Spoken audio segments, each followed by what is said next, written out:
I cannot go off on somebody because they don't believe in God. It's just I do struggle. I'll be honest, believing they believe that because it's so illogical. It's so prima facie. It's like, come on.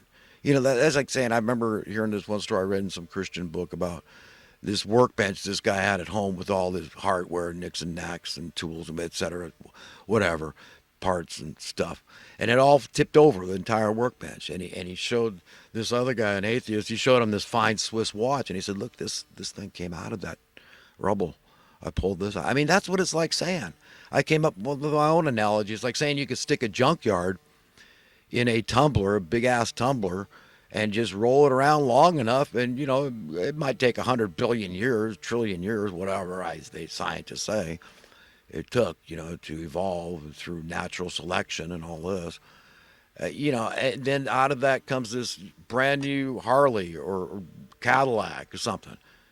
You see, the odds are not only staggering, they're absurd. You see, that's my argument. That's what I would say. That's my best sales pitch to an atheist to say, you know what, man, why not believe? I mean, just, a little insurance policy, just in case, honor God, revere God, fear God. King Solomon, who's said to be the wisest man in the whole world, said that that's the beginning of knowledge, a beginning of wisdom. Valuable ancient wisdom is in reverence toward our owner. That's the Creator God Almighty, whom we're made in the image and likeness of. We will give account. There will be a judgment day, a day of reckoning, and we're created just a little lower than the angels. So we've got big shoes to fill. We've got a big responsibility, not only to God, but to man by extension. I mean, this is what it's all about. It's all about winning friends for God. Treasure, that's storing your treasure in heaven. When it comes to investing your talents, which was ancient money, I mean, think, the highest and best use of the term, because that's what God is thinking. In metaphors and whatnot Jesus gave us, he said, I speak in parables, so hearing they don't hear, and those seeing they don't see. Because you got to really, really want to understand. So the greatest prerequisite to really, really understanding is honesty. You've got to be really ruthless and say, come on, there's something more here. Nah, it can't be just accident, coincidence, a quirk.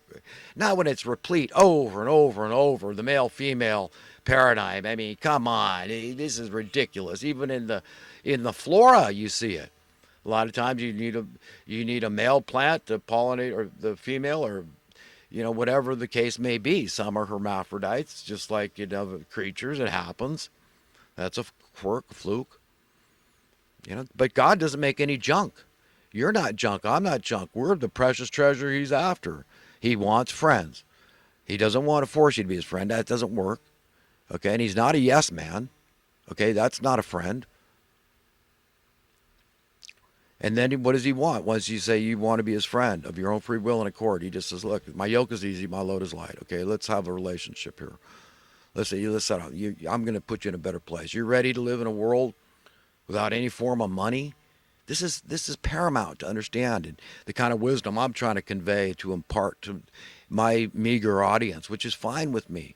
If I can influence one person, they go influence two, and two influence four. You get how this works? What a small spark ignites an entire forest aflame. I mean, we're at that point in history, my friends, where it's coming down to the wire here. I mean, we're hitting the fence. We're hitting the wall. The evildoers know, they can see the writing on the wall. God is saying, look, I'm putting my foot down. The return of Christ is in slow motion. The day of reckoning is nigh.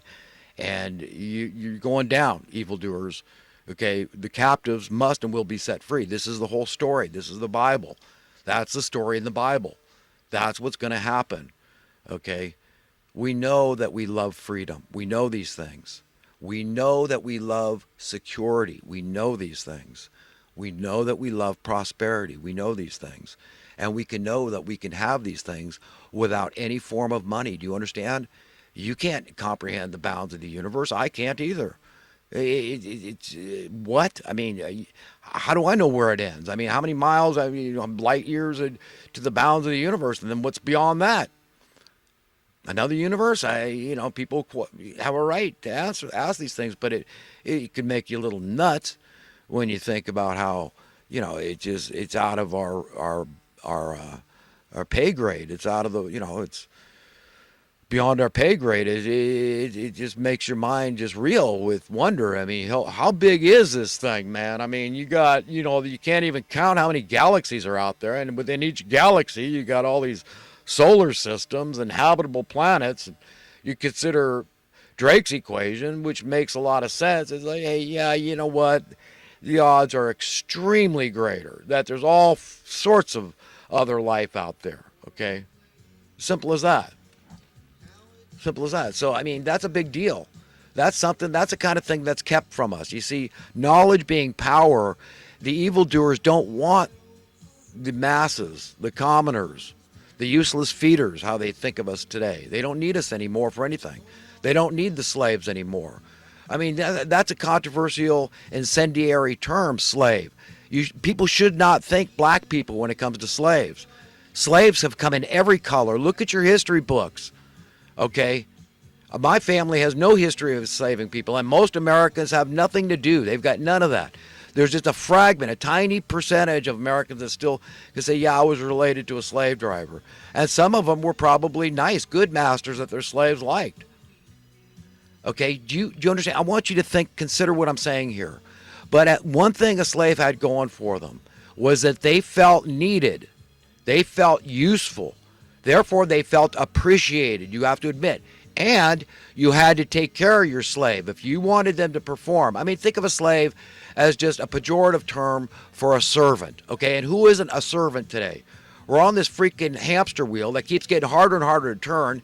Okay, the writing is glaringly obvious in neon lights, bold font, flashing. Hey, it's useless, it's hopeless, give up, crawl under the bridge and die. For God's sake, there's no more money left. Don't go to Section 8. Don't go to the Housing Authority and seek help. Just go die. I'm trying to depopulate the earth, for God's sake. Look at our precepts on the Georgia Guidestones. We want you dead. You got that? Sons of sick. God's coming down on you. I'm sorry, but I know you by your fruits. And it's written that I must have nothing to do with the fruitless deeds of darkness, but rather I must expose them. I know who you are. I know where you reside in the halls of power, sucking up to Satan's throne. You're going to get, you demons. I mean, you've sold your conscience for a bowl of rice. For God's sake, what do you think you've got coming? You're trying to drag as many people down to Hades as you can. Misery loves company, you sick, twisted preverts. God knows what you're doing, and that's the one that's going to mete out justice. It's going to be at the finger of God, but he's working through human beings to parent you people, to tell you the score. You see, we're done with you saying, see, this is how it is, see? We blow the president's brains out when he rubs us the wrong. You see, we love money, you see? And we'll do anything to keep our position and power and place in this world, you see? That's how it works. You see, we're done with you. Now we're telling you, here, you see, God's in control, you see? He's putting his foot down, you see? Here's how it's going to be, you see? That's what we the people, the only legitimate government on the face of this earth, is telling you evildoers. We know who you are. You reside in the halls of Congress and Senate, and you've been residing in the halls of the executive branch and the money printing class. Yes, the Federal Reserve. And I strongly suspect the Labor Department's been in their pocket, too. All those piss ants working in there. Oh, it was just incompetence, stupidity. We have Harvard degrees, PhDs, all the acronyms behind our names, the grandiose titles. That's who's running the Labor Department. But you can't figure out the CPI, the Consumer Price Index, and you say America's based on capitalism?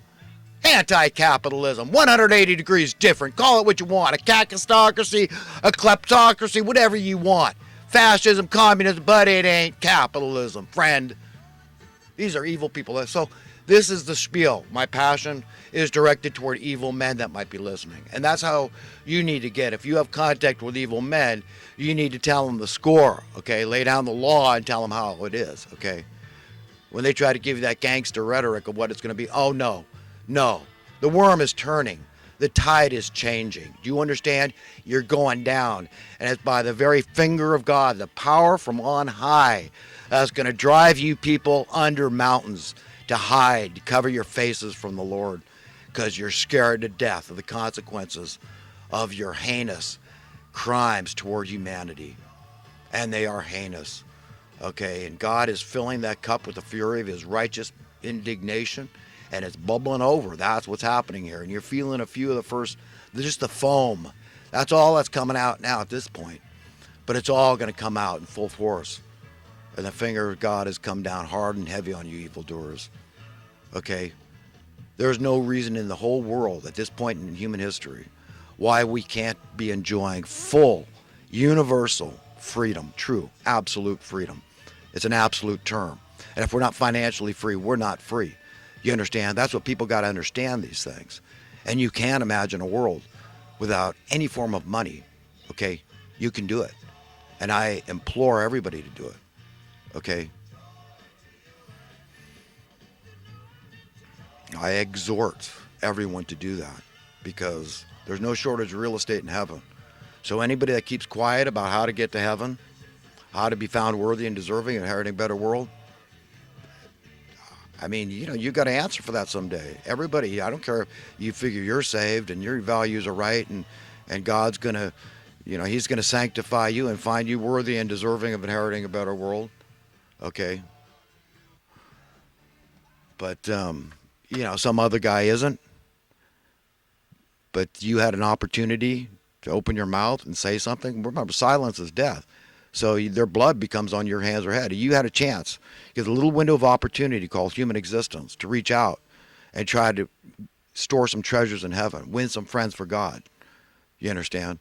And if you don't do that, I worry. I feel sorry. I don't want anybody to go to Hades. Nobody. The most wicked of people. I mean, you can repent or perish. That passionate spiel toward these people doesn't mean I hate them. It means I'm their best friend. What anybody on the face of the earth has to be afraid of me? Nothing. I'm no threat, physical, violent threat. I'd take them. I'd confine. Some people don't deserve to be free. They deserve to be confined in an ethics rehabilitation center until they get it. Why you got to live by the golden rule. The only law we really need, honor God above all else, and then treat others the way you want to be treated. Love others as yourself. Treat others as your own kids, whatever. You can figure that out. And we can do it. We can get to a world without any form of money. See, no way for anybody to get advantage over others. And heaven would literally be hell to these evil people. So you understand the problem God has here, okay? He's stuck between a rock and a hard spot. He doesn't want to play hardball and be hard-nosed, and he doesn't delight, as it's written in Scripture, that he doesn't delight in the destruction of the wicked, okay? But they're forcing his hand. It's because in order to keep his name vindicated, he must lay down the law and do it for the righteous, those that hunger and thirst for righteousness, to be the rule of the day upon the earth.